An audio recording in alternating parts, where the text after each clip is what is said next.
नमस्ते आप सभी को। मैं रीना ढिल्लो एक बार फिर से अपने यूट्यूब चैनल हिंदी विषय श्रृंखला में आपका स्वागत करती हूँ। आज हम पढ़ने वाले हैं शोध पद्धतियाँ।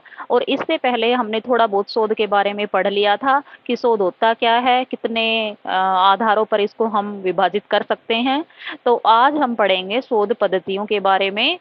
सबसे पहली होती है हमारी ऐतिहासिक, फिर विवरणात्मक, फिर प्रयोगात्मक और फिर गुणात्मक, या इसको हम मात्रात्मक शोध भी कह सकते हैं। तो इसके नाम से ही पता चल रहा है हमें ऐतिहासिक है, ठीक है। तो जो भूतकाल है उसका विश्लेषण करके और वर्तमान को समझने के लिए हमें ऐतिहासिक शोध पद्धति को अपनाना पड़ता है। दूसरा है विवरणात्मक।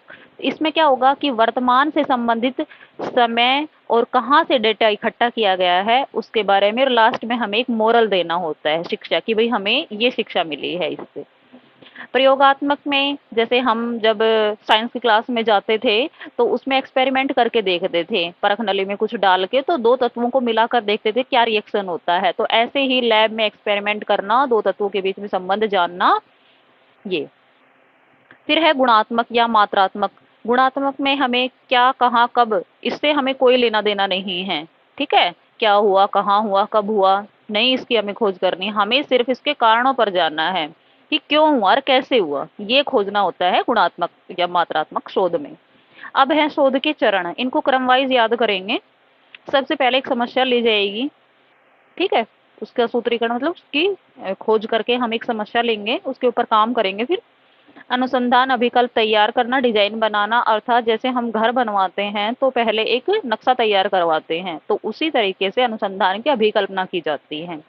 तीसरा, प्रदत्त संग्रह उपकरण विकसित करना, अर्थात डेटा कलेक्शन करना।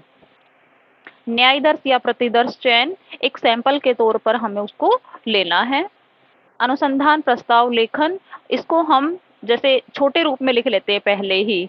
अगर हमें कुछ शोध के बारे में जानकारी चाहिए तो हम उसकी यदि प्रस्तावना भी पढ़ लेते हैं तो हमें वो शोध समझ में आ जाता है कि किसके ऊपर है ये शोध। तो एक रिसर्च प्रपोजल हमें लिखना होता है इसके अंतर्गत। प्रदत्तों का एकत्रीकरण मतलब कलेक्शन किया जाता है डेटा को।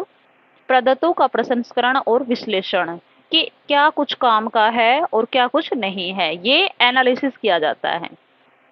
अनुसंधान रिपोर्ट लेखन, ये लास्ट में आता है। और फाइनली हमने क्या पाया, ठीक है। ये जो समस्या ली थी इसके ऊपर हमने जो जितना भी विचार विमर्श किया, डाटा कलेक्शन किया, कुछ भी किया, तो लास्ट में हमारा क्या निर्णय रहा, ठीक है।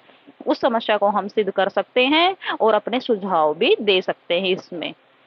ये लास्ट में अगर पूछ लिया जाए कि भाई सुझाव कौन से चरण में दिया जाता है तो वो 8वें चरण में, और अनुसंधान रिपोर्ट लेखन के अंतर्गत हम अपने सुझाव दे सकते हैं, ठीक है। इस वीडियो में इतना ही।